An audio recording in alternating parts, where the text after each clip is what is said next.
Aurat dibagi 3. Saya rinci di kitab fikih, sholat kalau nggak salah ada.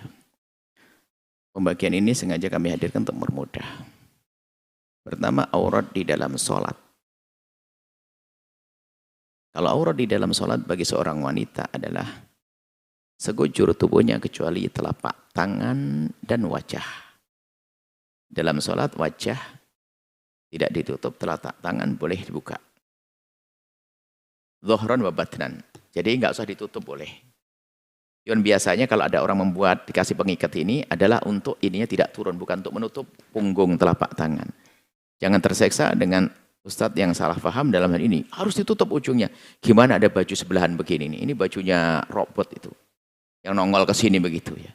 Baju ya di sini, kalau di sini adalah kain.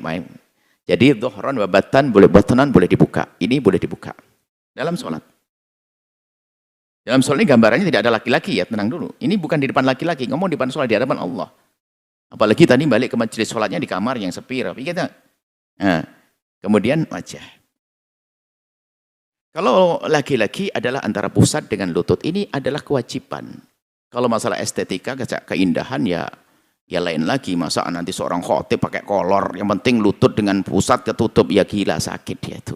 Ini masalah bicara aurat. Makanya bicara aurat itu sangat sederhana. Itu adalah batasan kewajiban. Bukan berarti kita harus kayak begitu. Nanti laki-laki ini dengar auratnya laki-laki di dalam sholat, di luar sholat adalah antara pusat dengan lutut.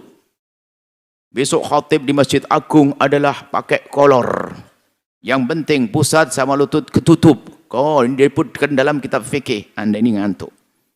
Khudhu zinatakum inda kulli sidin. Kalau mau ke masjid tutup yang rapi, yang cantik, yang indah. Anda pakai rida, pakai kopiah, kalau imamah, kalau enggak ya kopiah. Ini kan keindahan. Perempuan juga begitu. Perempuan pun juga dalam dua kutub ekstrim ya nanti pada akhirnya. Jangan sampai Anda sholat juga asal saja. Tapi ketahuilah, waktu Anda melakukan sholat, tidak harus pakai mukena yang resmi itu. Tapi Anda cukup membiasakan dengan baju-baju. Hendaknya baju Anda sudah Anda desain, kalau Anda pengen sholat seketika itu juga bisa. Cukup baju solehah begini ini. Menurut yang penting telapak. Yang penting wajah ini pas menutup rambut, batas rambut. Kemudian biasanya ini lebih terbuka, tinggal ditarik sedikit. Anda sudah pakai baju biasa, tidak harus pakai mukena. Sebab ada yang mengatakan kalau pakai mukena enggak sah, subhanallah. Mukenanya itu mukena tahun 80. Warnanya enggak karu-karuan, dijahit 16 jahitan. Sudah panasnya enggak kira-kira. Bagaimana khusyuk mau sholat? Ya, jadi ada mukena. Kemudian itu aurat di dalam sholat. Di luar sholat yang ditanyakan. Kemudian yang kedua dulu dah, aurat nadhar. Mungkin di luar sholat dulu oke lah. Adapun di luar sholat sama, laki-laki yang wajib Anda tutup, bukan yang tidak boleh dilihat. Yang wajib Anda tutup sebagai kaum laki-laki adalah di saat Anda ketemu manusia yang wajib. Kalau Anda hidup sendiri, lain cerita. Nggak pakai baju misalnya, makruh saja. Kalau Anda orang di hammam, di toilet, dulu ada buang, lepas baju, makruh saja, tidak. Nah, di saat ketemu dengan manusia, biarpun itu anakmu sendiri, kecuali istri, suami istri nggak pakai aurat-auratan, bebas, tapi di kamar saja, ya. Nah, di saat ketemu orang antara pusat dengan lutut, itu juga sama, harus ada etikanya dong. Masa ketemu Pak Presiden, Gubernur pakai kolor ya, Anda ini berlebihan. Nah ini ada adab semuanya, tadi kita sebut dalam muqaddimah. Tapi seorang perempuan, auratnya perempuan, kita harus adil, jujur, menyampaikan pesan ulama. Fatwa ulama adalah sanjungan terhadap perempuan adalah memang pendapat pertama adalah sanjungan dahsyat kepada perempuan. Bahwa aurat perempuan sekujur tubuhnya. Maka pendapat yang pertama dikukuhkan di dalam madhab kita Syafi'i khususnya, apalagi madhab lain juga, sekujur tubuhmu harus ditutup di depan kaum laki-laki yang bukan mahram, laki-laki ajnabi. Sekujur tubuh mendapat yang pertama. Maka ini adalah pendapat pertama, memang penghargaan tinggi bahwasanya di dalam dirimu memang ada daya goda. Seperti yang bertanya tadi, godaan muka adalah lebih dahsyat dari yang lainnya. Ya mungkin perasaan Anda sebagai seorang perempuan, tapi bagi laki-laki enggak muka tok yang menggoda. Semuanya, betis juga menggoda. Nah, tapi kalau sudah laki-laki jelalatan itu jalang, orang sudah pakai cadar. Ini sudah dihayalkan melihat matanya, oh lentik banget. Jangan-jangan, wah ini cantik. Ini bisa saja begitu. Makanya menjadi masalah ini babnya beda. Yang penting ini bukan masalah Anda dilihat atau tidak dilihat. Anda punya kewajiban untuk menutup sekujur tubuh Anda. Ini pendapat yang dikukuhkan. Pendapat kedua, menutup wajah cadar hanya sekedar sunnah. Tapi selain itu wajah dan telapak tangan wajib. Nah, pendapat kedua ini sah ya kita hadirkan pendapat ulama. Maksudnya Anda jangan terlalu kaku harus mengatakan bercadar. Nah, maka ini adalah nasihat buat Anda yang tidak bercadar. Itu jangan alergi dengan orang bercadar, karena dia mengambil yang lebih sempurna. Anda tidak boleh merendahkan orang yang bercadar. Anda nggak boleh, wah apa-apaan tuh, enggak. Biarpun mungkin ada sekelompok di kampung mana perempuan nakal pakai cadar semuanya, jangan disalahkan cadarnya. Dia orang yang menggunakan cadar untuk kenakalan mereka. Atau ada kelompok akidah yang sesat misalnya pakai cadar semuanya. Ya jangan salahkan cadarnya. Itu yang salah yang pakai orangnya. Jadi Anda yang tidak bercadar jangan mencaci yang bercadar. Apalagi ini yang bercadar pun juga demikian. Anda jangan mencaci yang tidak bercadar lalu sok sombong. Apaan tuh? Selagi ulama mengatakan ada kok, diizinkan para ulama membuka wajahnya.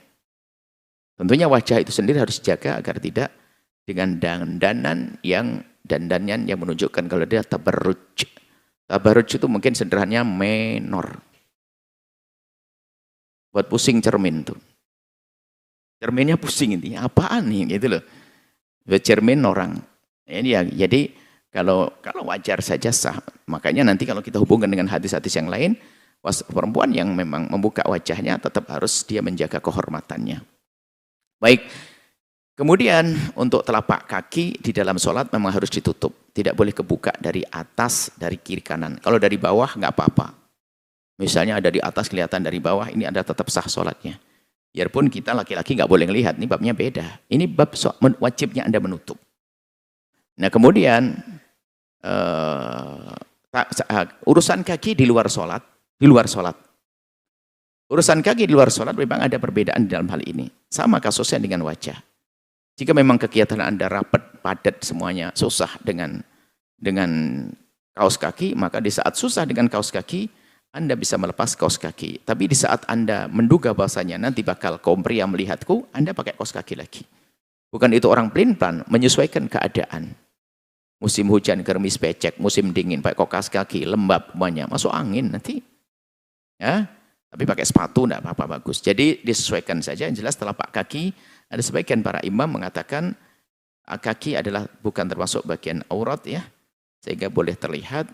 Biarpun itu bukan pendapat yang dikukuhkan, tapi di hari ini sudah sangat luar biasa jika saudari kita cukup menutup aurat biarpun masih terbuka wajah dan telapak kakinya serta telapak tangannya. Di hadapan kita adalah saudari kita yang perlu kita doakan, perlu kita sayang, kita cintai. Saudari kita yang dia itu adalah jalan-jalan pakai baju tidur. Itu yang perlu dikasihani. Atau seharusnya baju di kamar mandi dipakai baju ke pasar. Sehingga bajunya pakai celana pendek. Ini kan yang perlu didoakan ya. Saudari-saudariku yang mendengar suara ini, yang Anda belum biasa menutup aurat dengan serius, ayo bergegas, belajar menutup aurat karena Allah. Jangan merendahkan. Pakai cadar, merendahkan orang yang tidak pakai cadar. Bahkan pakai cadar pun Anda tidak boleh merendahkan orang yang belum menutup aurat, yang pakai celana pendek sekalipun. Anda tidak boleh merendahkan, bukan budaya kita. Bukan ajaran Nabi. Tolong, hei yang punya cadar. Jangan Anda merendahkan saudara-saudari yang belum pakai cadar. Bisa saja dia menangis. Atau saudari yang belum menutup aurat, yang masih membuka sebagian badannya. Dia sebenarnya menangis, hanya belum bisa saja. Anda yang tidak pakai cadar, Anda yang sudah pakai cadar, jangan rendahkan mereka. Sebab kalau Anda merendahkan berarti yang kotor hati Anda. Apalagi Anda yang tidak pakai cadar. Apalagi Anda yang sudah tidak menutup aurat merendahkan yang bercadar. Dengan bahasa congkaknya, yang mentingkan hati. Innalillah. Berarti Siti Aisyah hatinya busuk dong, harus Siti Fatimah. Ulama ini solehah yang pakai cadar hatinya busuk semuanya. Ada sudah nggak pakai cadar, nggak pakai menutup aurat. aurat, buka kerudung dan sebagainya, pakai bahasa congkak. Yang penting kan hatinya. Maksudnya apa? Ente ini jelek. Yang penting kayak saya ini loh, nggak pakai kerudung tapi hati bagus. Ini kan bahaya, kecongkaan yang tersembunyi. Yang pakai cadar nggak boleh merendahkan. Yang tidak pakai cadar bahkan yang belum menutup aurat. Apalagi Anda yang belum menutup aurat, insaf itu saja. Tapi jangan sok. Lalu berkata, yang penting hati. Ya salam. Hati. Ya salam. Masya Allah. Hati ente kayak siapa? Belum ente sadar sudah merendahkan orang yang menutup aurat. Seolah mengatakan, yang penting kan hati. Kayak ente nggak penting pakai cadar. Kalau memang dia hatinya bersih, nggak akan bisa ngomong begitu. Oh iya. Yang penting hati, maknanya apa? Kalau memang saya belum pakai cadar, paling tidak. Saya tidak boleh merendahkan orang, mencaci orang. Lah sudah nggak menutup aurat, atau merendahkan. Yang penting hati. Nggak. Kalau dilanjutkan, nggak perlu pakai begini-begini ini. Lah kalau bandingannya adalah, mana yang lebih bagus? Hatinya pendengki, tapi pakai cadar, atau enggak pakai cadar, enggak, hatinya pendengki hatinya pendengki pakai cadar, atau pakai baju celana pendek tapi dia baik hati. Ini perbandingan enggak sehat. Ya, perbandingannya begitu kalau Anda bisa membandingkan. Gimana jika ada orang pakai cadar hatinya busuk dibanding dengan yang pakai cadar hatinya bersih? Gitu dong. Sama, itu pakai katok pendek perempuan, celana pendek. Mana yang lebih bagus? Dia pakai celana pendek, tapi hatinya adalah bagus, sama celana pendek, hatinya busuk. Begitu perbandingannya sehat. Nah, kalau ada orang, gimana celana pendek, tapi baik hati, nggak pernah prasangka buruk dan sebagainya. Tapi itu pakai cadar hatinya busuk, jawabannya adalah, semoga yang pakai cadar hatinya busuk, berkat cadarnya hatinya besok bersih. Semoga yang katokan pendek itu, celana pendek itu, yang sudah baik hati itu, semoga dengan kebaikan hatinya, besok sadar pakai baju yang menutup aurat. Itu jangan merendahkan. Ini kok gaya merendahkan. Yang penting hati. Ya innalillah. Kok serem banget orang itu. Kalau Anda pernah mendengar, doakan. Karena dia di saat ngomong begitu tidak sadar bahasanya. Dia adalah sudah kotor hati karena merendahkan yang lainnya. Wallahu a'lam bishawab.